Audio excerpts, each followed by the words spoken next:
Have you ever stopped for just a few moments to listen to the birds? Many of us are so busy that we forget to look around. We hurry to work, we look at our phones, we think about tomorrow. But sometimes, slowing down can help us notice things we have never seen before. Today's story is about a man who discovers a new hobby. A hobby that teaches him to be patient, to enjoy nature, and to appreciate the small moments in life.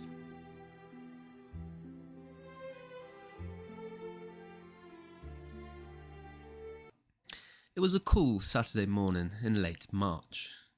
Daniel woke up just after 6:30. The sun was beginning to rise and soft golden light filled his bedroom. He opened the window. Fresh air flowed into the room. Somewhere nearby, birds were singing. Daniel smiled. I've never noticed how many birds there are. Usually, he slept until 8 o'clock, especially on Saturdays. But today was different. Today, he was meeting his neighbour, Mr. Wilson. Mr. Wilson was retired. He was 72 years old and had lived in the same neighbourhood in Norwich for over 40 years. Every Saturday morning, he went bird watching. He often carried a small pair of binoculars. He placed these binoculars around his neck, and he also took a notebook with him, which he always put in his pocket. Whenever Daniel saw him, he always looked happy. One evening, while they were chatting over the garden fence, Mr. Wilson had smiled and asked him, "Would you like to come with me one day?" Daniel had laughed. "I don't know anything about birds. Honestly, I know nothing." Mr. Wilson smiled. "Neither did I when I started." At 7 o'clock, Daniel walked outside. Mr. Wilson was already waiting. "Morning." "Morning," Daniel replied. "You ready for today?"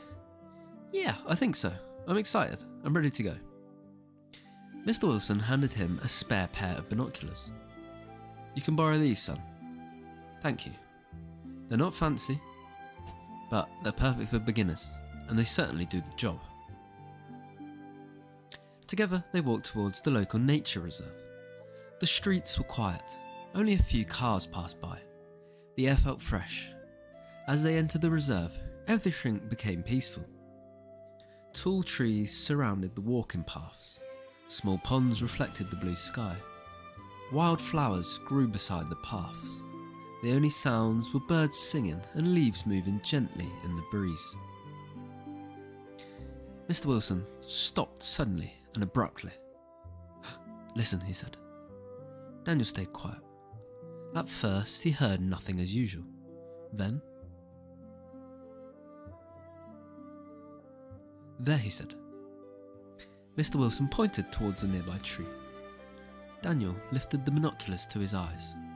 For a few seconds, he couldn't actually see anything. Then suddenly, it appeared into his sight. "Oh, I found it," he said. A small bird sat on a branch. Its chest was bright red. "You must know that one. That's a robin," Mr. Wilson said. "It's one of Britain's favourite birds, and I'd say one of the most famous." "Well, it isn't afraid of us," Daniel said. "Robins are often quite friendly." This caused Daniel to smile. "It looks much smaller than I imagined." They continued walking slowly. Unlike a normal walk, this walk, there was no hurry. Sometimes they stopped for 5 minutes. Sometimes they stopped for longer and didn't say a word. Other times they talked quietly amongst themselves. Mr. Wilson explained that birdwatching wasn't about finding hundreds of birds. "See, son, it teaches patience. You notice more when you slow down." Daniel thought about that. Certainly seemed true, and maybe also true in life. Near the pond, they spotted a family of ducks swimming across the water. Several tiny ducklings followed behind their mother. "They're absolutely adorable," Daniel said. Mr. Wilson smiled. "Stay still." One curious duckling swam closer. Daniel took a photograph. "Oh, that's got to be the best photo I've taken all year." A little later, they heard loud tapping. Knock, knock, Knock, knock. What's that? Mr. Wilson pointed towards an old oak tree. Now that is a woodpecker. Daniel searched with the binoculars. After a moment, he found it, this time a bit quicker than when he was searching for the robin. The bird was using its strong beak to knock against the tree. I've heard that sound before, but I never really knew what it was. Mr. Wilson nodded. Now you know. These are the fundamentals of British birdwatching, he added. These are the classics. As the morning continued, Daniel became better at spotting birds. A blackbird searched for worms. A blue tit flew quickly between branches. A pair of swans glided peacefully and elegantly across the lake. Every bird behaved differently. Every bird had its own colours and sound. Daniel found it fascinating. They all belonged to the same animal group. They were all birds, yet they were all so different. Around 9:30 in the morning, they reached a small wooden hide overlooking a larger lake. Several other birdwatchers were already there. Everybody spoke quietly. Some carried cameras with enormous lenses. Others simply watched through binoculars. One woman smiled. Seen anything interesting?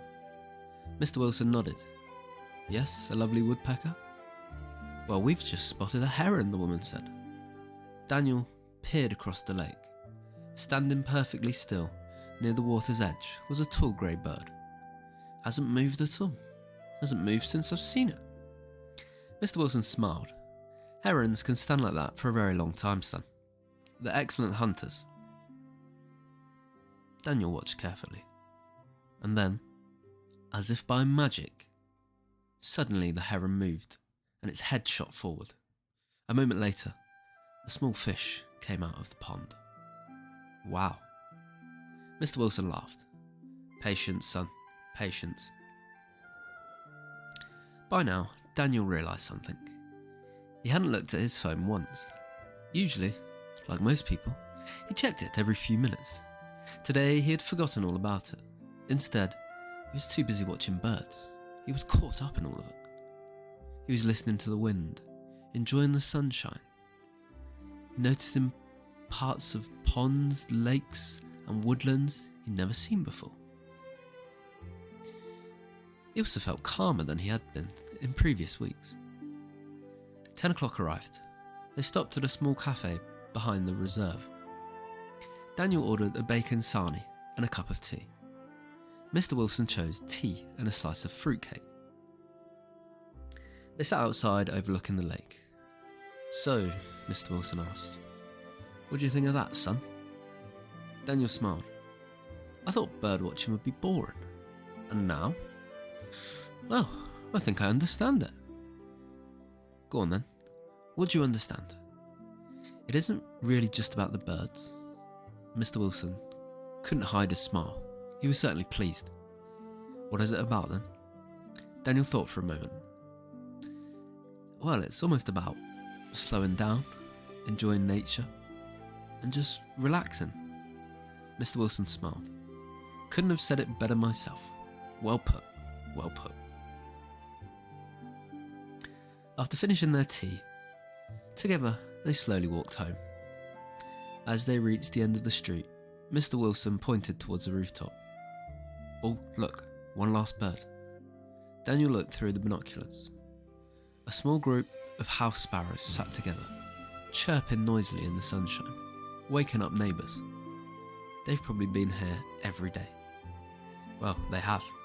You've just never noticed them. The following Saturday, Daniel woke up before his alarm, perhaps from excitement. He smiled as he heard birds singing outside. Without thinking, he reached for his binoculars. He sent Mr. Wilson a message. Ready for another walk? 10 seconds later, the reply. Always, Mr. Wilson said. Daniel smiled. Sometimes, the best hobbies aren't the loudest or the fastest. They don't even have to be expensive or lavish. Sometimes, they simply help notice the beautiful world that has always been around us.